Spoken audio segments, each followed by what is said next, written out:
अस्सलामुअलैकुम दोस्तों, आज मैं इस लेक्चर में आप सबको मैग्नीट्यूड कंपैरेटर के बारे में बताऊंगा। इसमें असल में हम दो नंबर के दरमियान कंपैरिजन करते हैं। जब हम दो नंबर के दरमियान कंपैरिजन करते हैं तो उसकी टोटल तीन पॉसिबिलिटीज़ होती हैं, जिनमें से कोई एक अक्कर होती है एक वक्त में।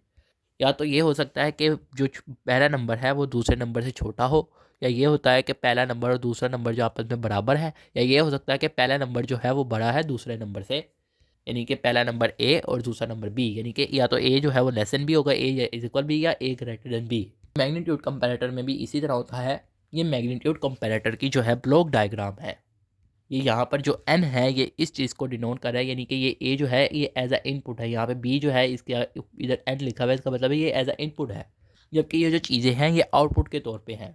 तो इसमें दो इनपुट्स होती हैं और थ्री आउटपुट होती हैं। मैं आपको ट्रूथ टेबल के ज़रिए मज़ीद इसको क्लैरिफाई करता हूँ। यहाँ पर देखें टोटल टू नंबर्स हैं, तो इसमें टोटल चार पॉसिबल आउटकम्स हो सकते हैं, यानी 0 0, 0 1, 1 0 और 1 1, यानी कि यूँ।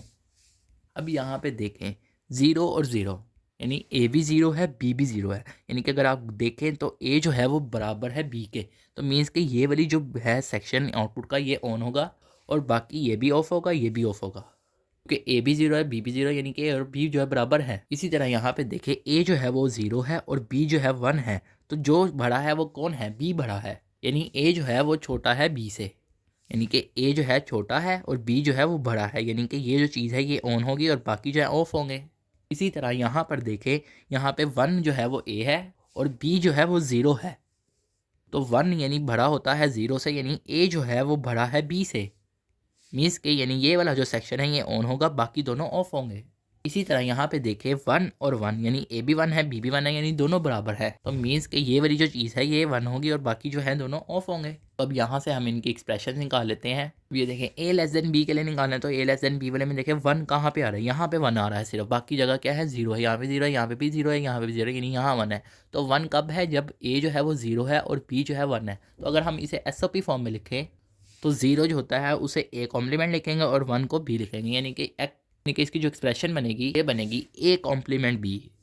अगर ए जो है वो बराबर है बी के, तो हम देखें तो ये वाला सेक्शन है 1 और 1, तो कब आ रहा है? जब, अगर आप यहाँ पे गौर से देखें, ये जो है ए तब 1 है जब दोनों बिट्स जो हैं 0 हैं, और तब 1 है जब दोनों बिट्स ऑन हैं, यानी कि जब दोनों बिट्स जो हैं बराबर हैं, यानी दोनों 0 हैं या दोनों 1 है, तभी हमारा आंसर 1 आ रहा है। और अगर आप गौर करें तो ये एक्स और गोएट में भी तो ऐसे ही होता है कि जब दोनों बिट्स जो हैं वो बराबर होती हैं, यानी 0 होती हैं या दोनों 0 होती हैं, दोनों 1 होती है, तभी हमारी आउटपुट 1 आती है। तो फिर हम इसे यूँ भी कह सकते हैं ए इज इक्वल बी में हम कि ए एक्स और बी जो है ए एक्स एन आर बी के बराबर है। इसकी जो एक्सप्रेशन है वो ए एक्स एन आर बी के बराबर, कि अगर हम इसका ट्रुथ टेबल देखें कि ए एक्स एन आर बी के ट्रुथ टेबल की तरह है सिमिलर, तो फिर हमने ये लिख दिया ए एक्स एन आर बी, क्योंकि ये जो डॉट के ऊपर जो सर्कल है ये बताता है कि ये एक्स एन आर गेट की प्रॉपर्टी है।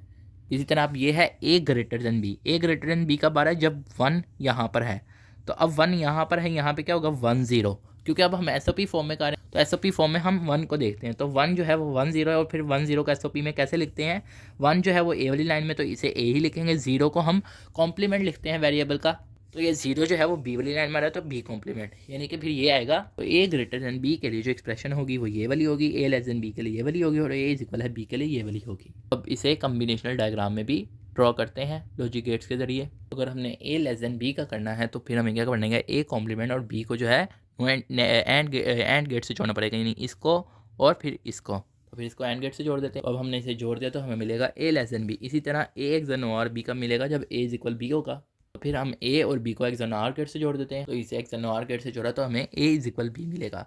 इसी तरह ए लेस देन बी के लिए हमें ए और बी कॉम्प्लीमेंट को एंड गेट से जोड़ना पड़ेगा, तो फिर इसको भी जोड़ देते हैं। तो इस तरह इनको ड्रा किया और ये कॉम्बिनेशनल डायग्राम बन गई है। ये सारी चीज़ें तो आपको समझ आ गई। अब आप पूछते हैं कि क्वेश्चन किस तरह का आता है, तो ये मैंने आपको जितना भी बताया है ये मैंने आपको 1 बिट मैग्नीट्यूड कंपैरेटर के बारे में बताया है। इसे 1 बिट क्यों कहते हैं? इसमें देखें ए जो है मैं उसे एक टाइम में सिर्फ एक नंबर कंसीडर कर रहा हूँ, मैं इसे 0 कंसीडर कर रहा हूँ और बी को भी 0, यानी कि एक वक्त में सिर्फ एक नंबर कंसीडर कर। अब यहाँ पे आप देखें, यहाँ पे ए जो है वो 0 1 है और बी जो है 1 0, यानी कि अगर ये देखें ये जो है 2 बिट्स है, यानी कि 2 बिट्स है यहाँ पर। तो अगर यहाँ पे अगर यहाँ पे मैग्नीट्यूड कंपैरेटर लगाना है तो यहाँ पे 2 बिट का मैग्नीट्यूड कंपैरेटर लगेगा। लेकिन अभी मैंने जो पीछे बात की है यहाँ पर ये 1 बिट है, यानी कभी ए जो है वो 0 है तो कभी बी 0 है, यानी कि ए जो है ये नहीं है कि 00 या 11 हो या कुछ हो, इस तरह एक वक्त में ए या 0 है या 1 है।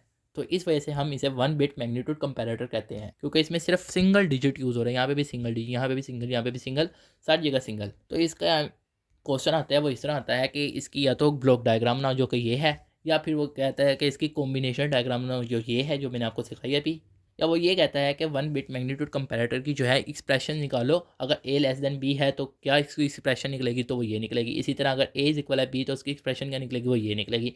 अगर ए ग्रेटर देन बी है तो उसकी क्या एक्सप्रेशन निकलेगी, वो ये है। तो इस तरह के क्वेश्चन आते हैं, यानी कि काम सारा वही है लेकिन थोड़ा बहुत घुमा फिरा के आता है। या वो ये कहेगा कि 1 बिट मैग्नीट्यूड कंपैरेटर का ट्रुथ टेबल बनाओ, जिस तरह यहाँ पे ये बनाया है तो इस तरह हमने ये बनाना है। तो ये वही चीज़ें हैं, बस क्वेश्चन चेंज कर करके पूछे जाते हैं। क्वेश्चन को आप गौर से रीड करेंगे तो आपको समझ आ जाएगी कि ये काम उसी तरह है। तो जैसे जब भी कोई टेस्ट वगैरह आए तो आपको पेपर हो तो आप क्वेश्चन को गौर से रीड करें, उसको समझिए कि इसमें लॉजिक है, फिर आपको उसको सॉल्व करने में आसानी रहेगी। उसके साथ साथ आप दोस्तों से गुजारिश है कि जिन दोस्तों ने अभी तक चैनल को सब्सक्राइब नहीं किया वो चैनल को सब्सक्राइब भी कर लें। और आप सब दोस्तों को मेरी ये एडवाइस भी है कि आप लेक्चर समझने लगें अपने हाथ में कॉपी और रजिस्टर रख लिया करें, या पेंसिल या पेन, और साथ साथ लिखा करें। जिस तरह समझें साथ साथ लिखा करें तो आपको इस तरह समझने में ज़्यादा आसानी रहती है, अदरवाइज समझना मुश्किल हो जाता है। अब मैं नेक्स्ट लेक्चर में आपको 2 बिट मैग्नीट्यूड कंपैरेटर के बारे में बताऊंगा। आप सब दोस्तों का शुक्रिया।